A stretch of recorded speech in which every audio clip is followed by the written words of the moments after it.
Assalamualaikum and a very good morning to Dr. Norafidah Binti Ismail.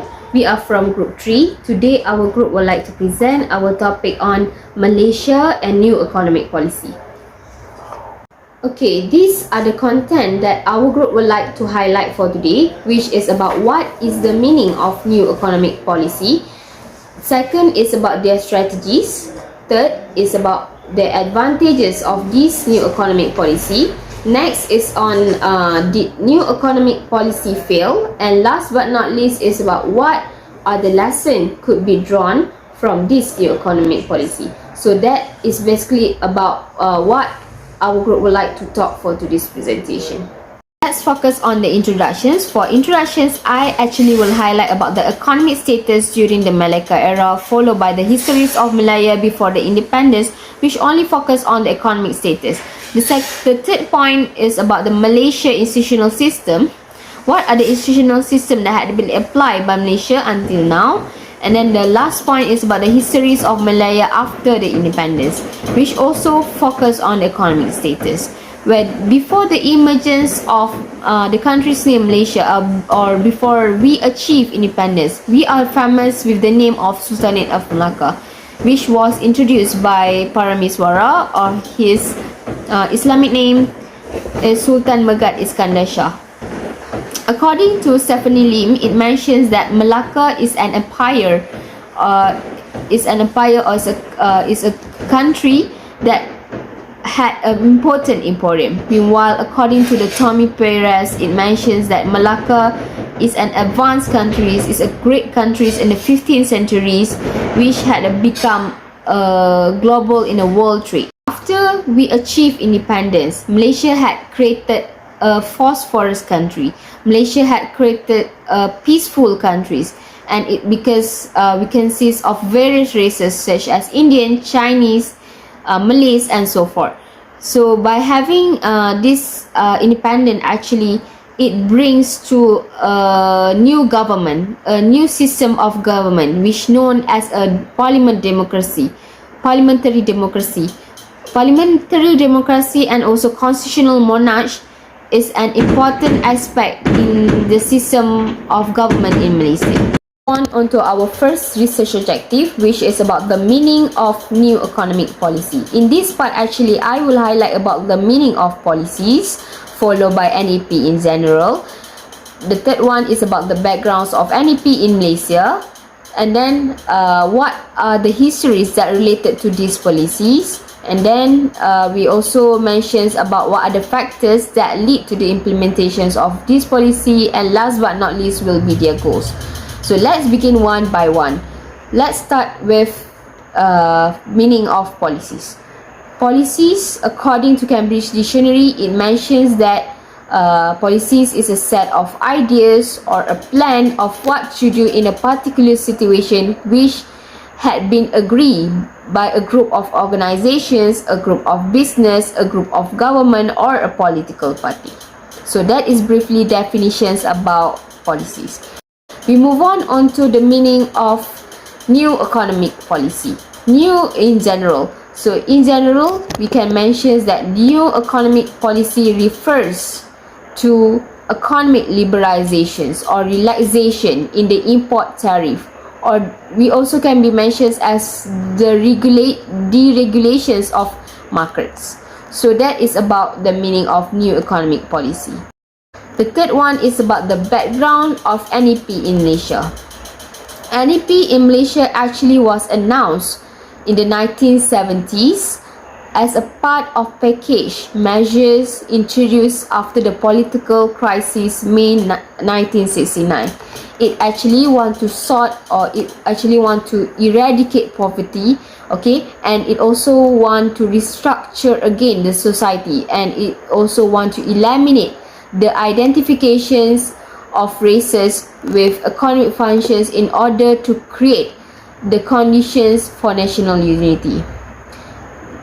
It can also be mentioned that through this policy, it actually is an effort, okay? It's an effort to reduce the gap between the Bumiputras and also non-Bumiputras, especially Indian and also Chinese. So that is about the meaning or about the backgrounds of NEP in Malaysia. Let's move on to the histories that related to Malaysia new economic policy. It started with the emergence of British before the independence, where the British introduced or where the British created a breakdown and order policies.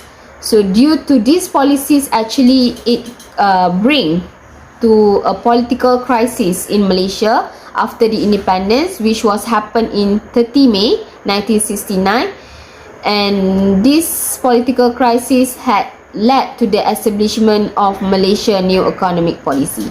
So that is about the histories that related to Malaysia new economic policy. The second point is about the factors that lead to the implementations of NEP. So I had highlighted 3 points, which is about poverty among the population is high. So poverty is also one of the factors that lead to the implementations of policy. The second is a gap in the living standard between races, urban and rural areas. So that is the factors that lead to the implementations of NEP. The third one is about racial identifications through economic policy activities. Is one of the factors that lead to the implementations of NEP.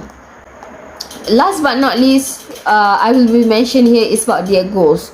Okay, their first goal is to eradicate poverty regardless of race. Second is eradicate racial identifications by type of economic activity. So that is goals of NEP. Hello, I'm Madra Subramaniam and my metric number is 270348. Now I'm going to explain about my research question, which is what are the strategies used in new economic policy. This new economic policy helped Malaysia to reach some growth and gave some positive impact. And the strategies used for new economic policies are: the first one is provision of basic services like education, health and utilities such as water supply and electricity. Second one is implementation of group farming and rural urbanization. And then the need to create Bumiputra commercial and industrial community. And then restructuring the employment. And the last one is income imbalances. These strategies are more successful to the Bumiputras. Now let's see the first strategy in detail. Firstly, the provision of basic services like education, health and utilities such as water supply and electricity.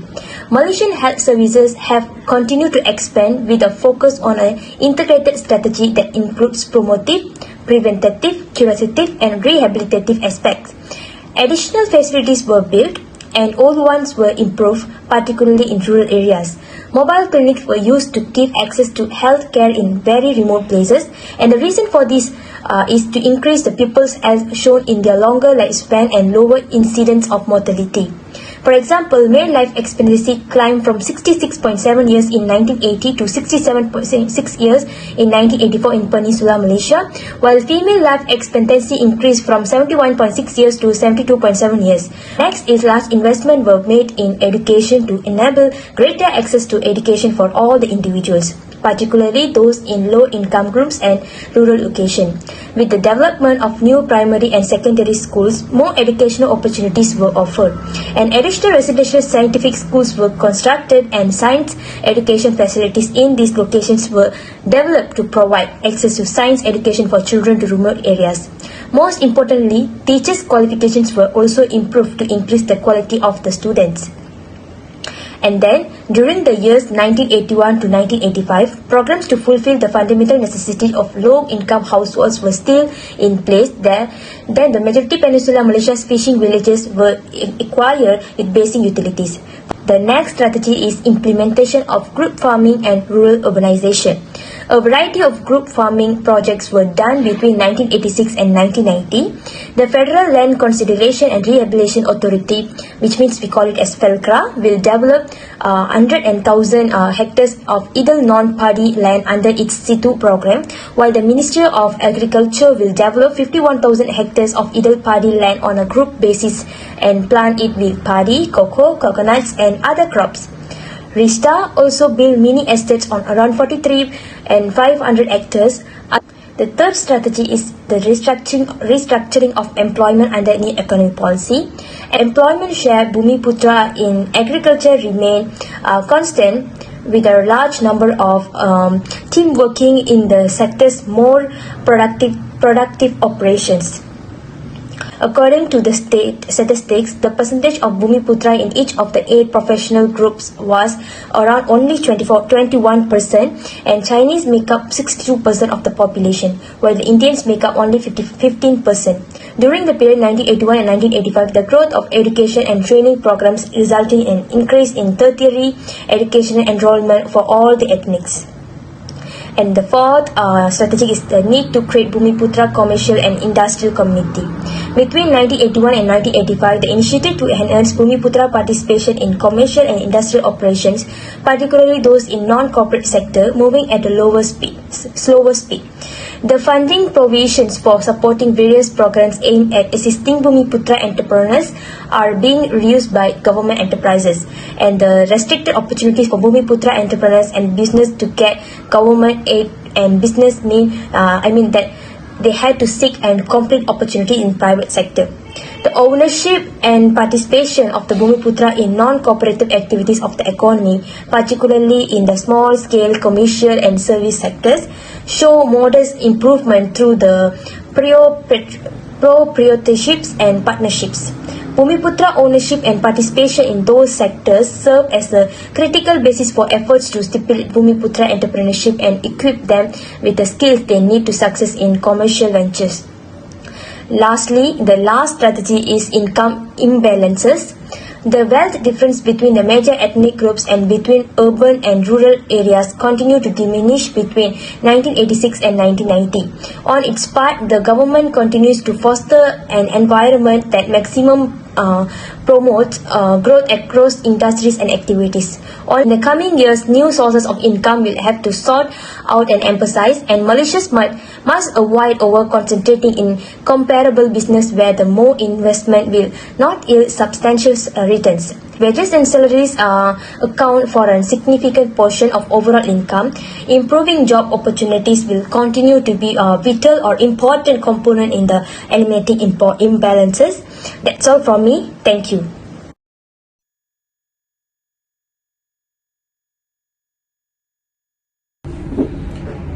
Good day to Doctor and all my fellow friends. I'm Hancock Him, and my metric number is 270631. And now, I'm going to present the research question 3 of our group, the advantages of new economy policy, or in short form, NEP. So, the first advantages of NEP will definitely be reduced poverty, as this is the main goal of implementing NEP. While it is fortunately that NEP did not fail us on this, it managed to reduce poverty by a great scale. According to the official data, percentage of household living below poverty line across all the ethnic group has been reduced from 49.3% in 1970 to 5.3% in 2009. The overall poverty has been reduced to 0.6% in 2014. As NEP see the agriculture sector as the key sector to reduce poverty, several programs and schemes were introduced under the NEP. So the first program will be New Land Development Scheme. The scheme encouraged poverty citizens in rural area to settle down in a certain area near to the palm oil and rubber plantation. So the area was well prepared with houses, water and electricity. So these schemes successfully encourage poverty groups to work in the primary sector and manage to make themselves a living. So second program will be the subsidies for agriculture development. So this program is easy to understand, where it's just government subsidies agriculture sector on technologies or particular aspects. Thirdly will be vocational and industry training. This program is to strengthen the competitive power of poverty groups, as most of them did not go through a full educational level. Therefore, these programs increase their knowledge so they're able to work in non-agriculture sector. And lastly will be improved market connection. This program aims to eliminate middlemen and link the agriculture producer or the farmer directly to the buyers, because middlemen will add some hidden costs in order to benefit from the supply chain. Second will be restruct economy and growth. So NEP managed to restruct the economy and boost the economic growth. NEP was set to reach 70% of total corporate equity owned by Malaysian, while 30% for Bumi Puteras and 40% for non-Bumi Puteras. So under the implementing of NEP, the wealth ownership of Bumi Puteras, recorded at 2.4% in 1970, has increased to 19.3% in 1990, and finally it reached the peak of 23.4% in 2008. While for Chinese, Indian and other non-Bumi Puteras has recorded 34.4% in 1970, following by increasing to 46.8% in 1990, which is surpassing the expectation of NEP. So NEP managed to boost the economy through the structural reform. It is proved by the GDP of Malaysia. Malaysia GDP recorded USD 3.8 billion in 1970, and it raised to USD 44 billion in 1990 after the 20 years of implementing NEP. So the annual growth of GDP growth rate of Malaysia consistent at around 7% each year. The third advantages of NEP will be national unity. Since the NEP was announced after the incidents May 13, 1969, it is one of the efforts of NEP to achieve national unity. So NEP views socio-economic inequality inherit from the colonial period and consolidate in the post-independence years as the major factor that fueled the national unity. Therefore, NEP decided to reform the economic structure and balance the wealth distributions among ethnics. So, these actions has actually increased the movement of different ethnic groups into various sectors during the NEP. And the business are no longer exclusive to membership of certain group as they were prone to before. So Malaysia of all races are now intermingled both economically and socially, and the NEP may play a big part in allowing this to happen. So although we might argue among each and others on some points, but we are all together pointing out when outsiders insult Malaysia. For me, this is what the true national unity means. The four advantages of NEP will be urbanization. As I mentioned before, NEP want to reduce or eliminate poverty through development of primary sector. Therefore, they build some area with houses and other basic needs to attract poverty groups from rural area. So this is the new land development scheme that encouraged settle down in rural area over the past decades. It successfully transformed some rural area into town or even city. So the NEP allowed Malaysia to aggressively pursue foreign direct investment and open an important opportunity to foreign investors to invest in Malaysia. So these actions create more jobs for local and attract people to settle down in city to chase after the job opportunity. Finally, it slowly urbanized the people from rural. And NEP has become the pull factor which led to an exclusive industrialization and resulted in a massive migration of people from rural area to urban area, which mean at the same as above, people tend to stay around the factory for easier their living. The last advantages will be increase of living standards. So this advantage actually basically an overall result of other advantages of NEP, since it has brought many benefits to Malaysia. So the NEP balanced the wealth distributions among ethnics and disrupt economy for all and needs to participants in economic sector. It also reduced poverty rate by a great scale.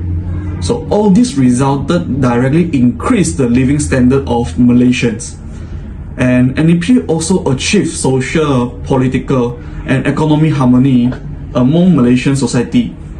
All these factors lead to the result increasing of living standards. So this actually can be proved from the stratification rate of living of Malaysia through some indicators like happiness rate and income per capita. Hi everyone, my name is Norafidah son of Marimutu and my matrix number is 270174, and right now I'm going to continue my group presentation on the research question 4, discussing on the failure of the new economic policy in Malaysia. First, I would like to explain on the factors that caused the failure of the new economic policy in Malaysia, and there are a few factors that can be discussed. And the first would be the recessions of the 80s. The recession, which the economic recession that happened in the 1980s, starting from the United States until it outbreak to the world global economy, has caused a setback to a lot of countries economy, especially to Malaysia and its newly implemented new economic policies.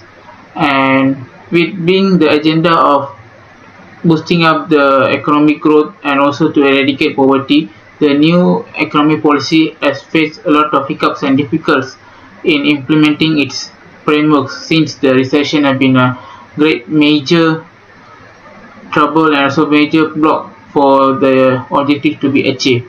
Next would be the unpaid loan issues.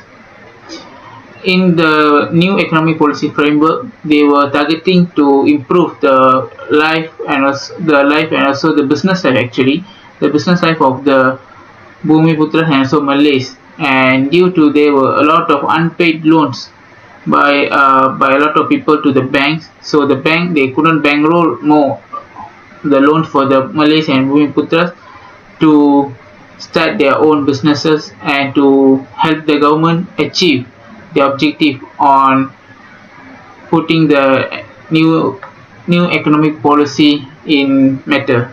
And next would be the deeply affected private sector project.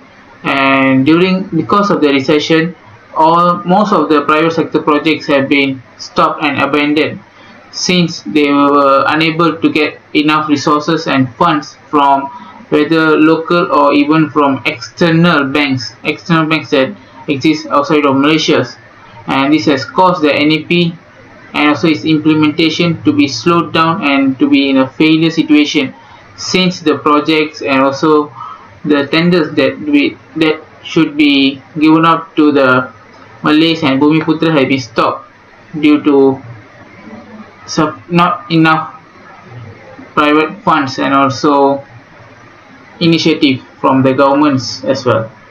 And next, there were also factors like attitude of Malays and non-Malays towards the policy implementation, and the last factor would be the inexperienced Bumiputera in business ventures.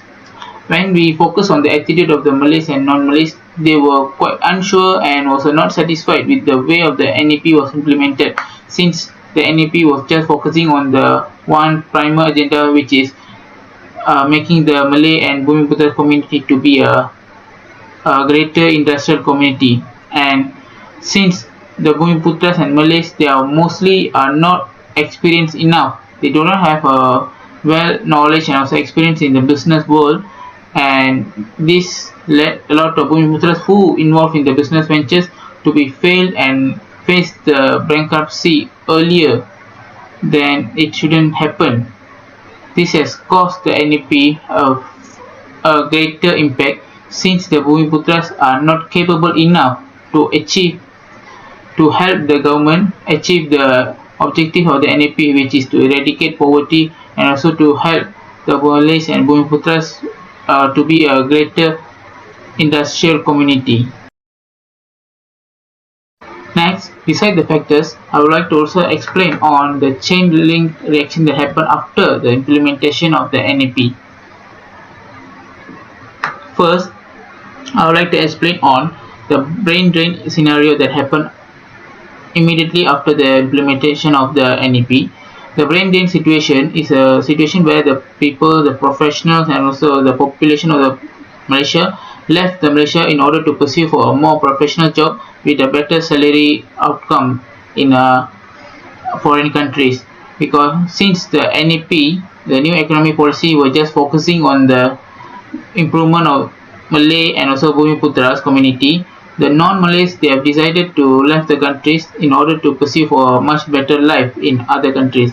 And following that, there were a great uprising of the rentier classes, which were well connected to the wealthy and also politically influenced people.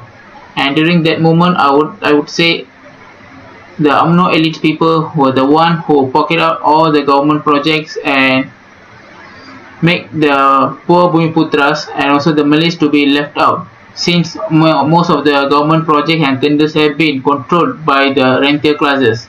And following that, they were also publicly pursued racist policies that have been implemented by most of the people. For example, in a newspaper, there will be an article or even an announcement saying that a particular company is looking for a work to be fulfilled by a certain ethnicity only. For example, a Chinese company would be making an announcement or an advertisement saying that they are looking for a Chinese member only, Chinese based ethnicity people only to fulfill the job scope. And because of that, they were also a situation where the population have been politically divided. And when I say the politically divided, being a Malay and also Bumiputra has become a core component on Malay Muslim identity issues in Malaysia. And being a Malay Muslim has made the Bumiputras and Malays to get a much more better treatment by the government during the implementation of the NEP. And next, because of the implementation of the NEP, there was also creation of the third class Bumiputras and Malays. And the third class Bumiputras and Malays is being referred to the people who are in Sabah and Sarawak.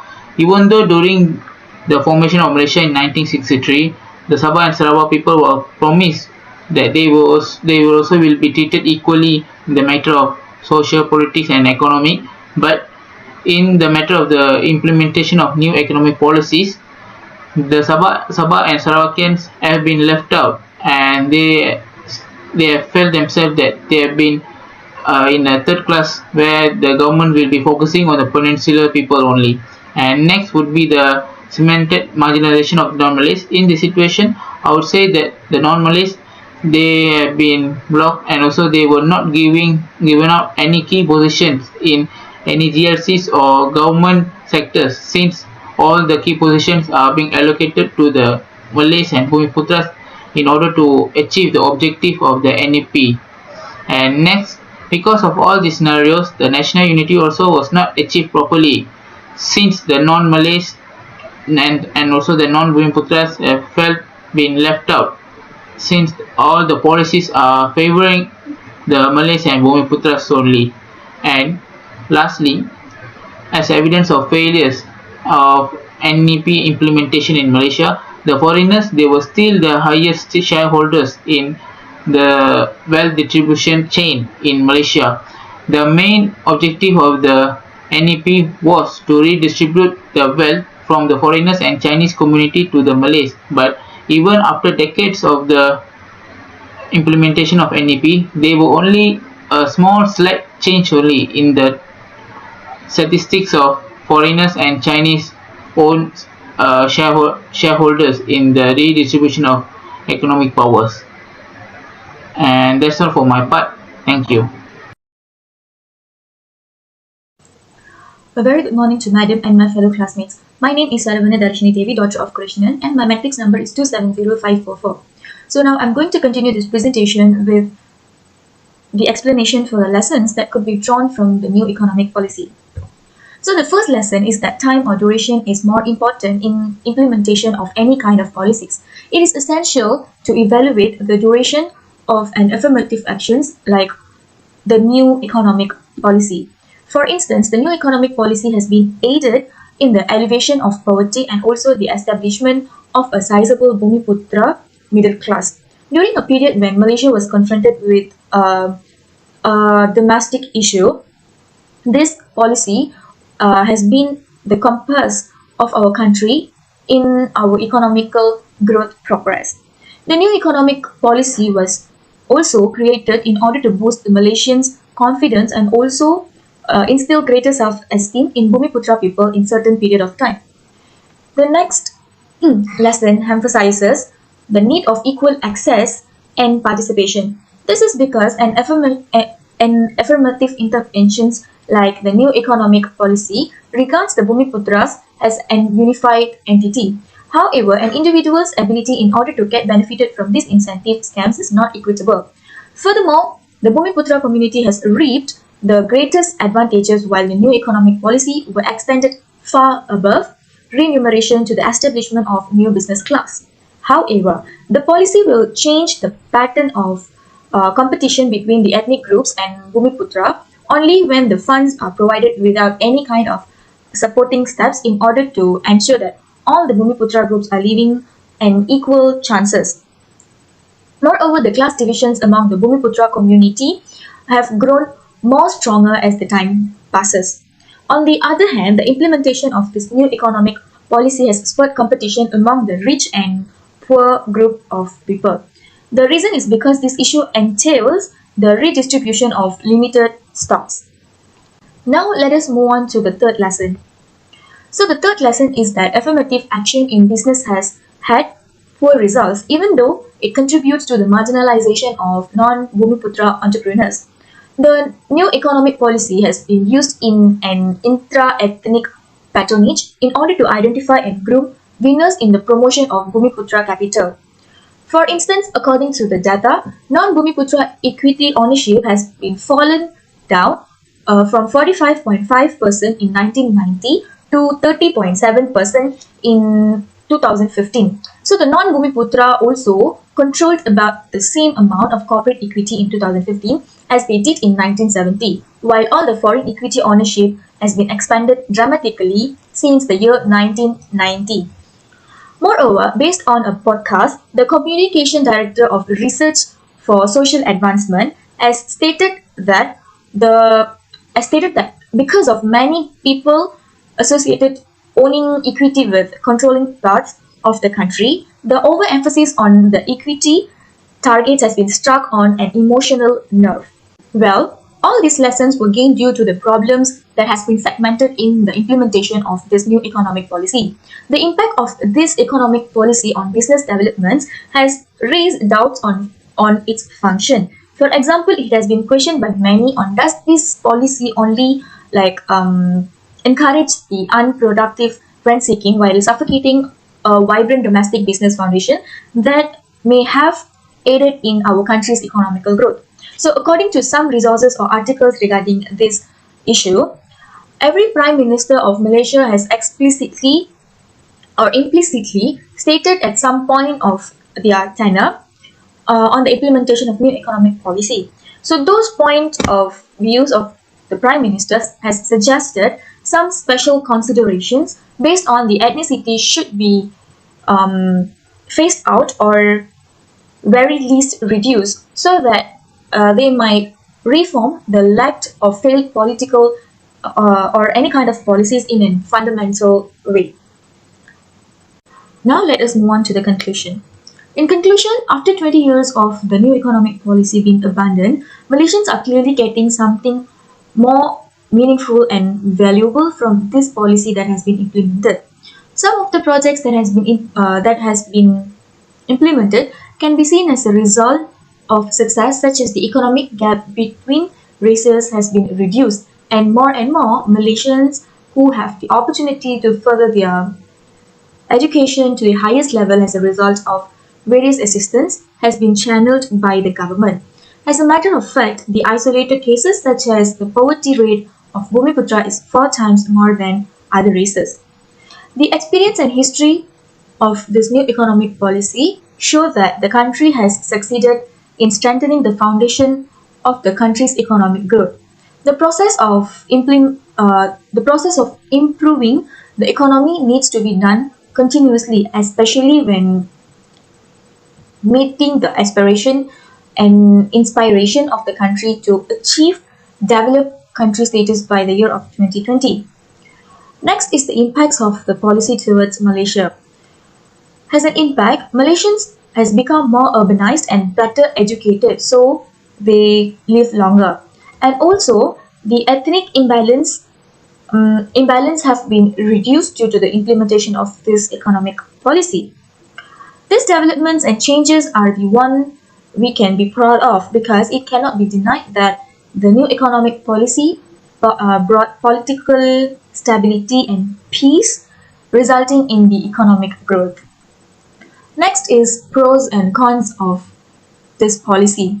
So briefly, if we see what are the pros and cons of the policy, the benefits of this policy is poverty reduction, economy and growth restructure, national unity, urbanization, and also improvement in people's living standard. However, the disadvantages are like unpaid loan issues, private sectors has been affected, and also inexperienced Bumiputra's involvement in business ventures. Next is comparison between Malaysia's new economic policy with other countries. So in this case, we decided to compare between Malaysia and India. So first, Malaysia is more focused to their new economic policy, which was announced in the year of 1970 as a part of package of measures introduced after the political crisis that happened in May 1969, I guess. Yes, 1969.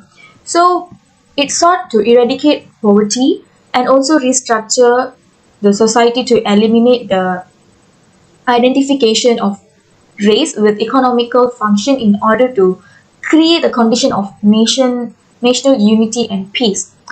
However, in India, the new economic policy was announced in the year of 1991, and it brought to a sea change in more focused on the Indian market and economy.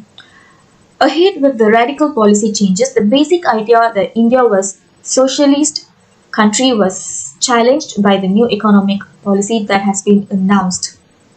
So finally, what can be suggested in order to correct this policy? After gone through with some readings, we have come up with a suggestion which is move forward. This is because we need some social and political stability in order to make the calculated investment in economy. Moreover, we Malaysians also needs to show that we have clarities on whatever policies is intended to implemented by the government, so that the government will be able to take a proactive role in addressing the national economy. Moreover, our nation also needs to stimulus to get the economy moving again. But this should be done very carefully in order to avoid any kind of mistakes being repeated. So the government should be very clear in communicating that Malaysia is open for business, and there should be clear and concise guidelines on both local and foreign investments. Therefore, the narrative also must be clear, as we are serious about the foreign investment and the national developments. So that is all from me and my group. Thank you.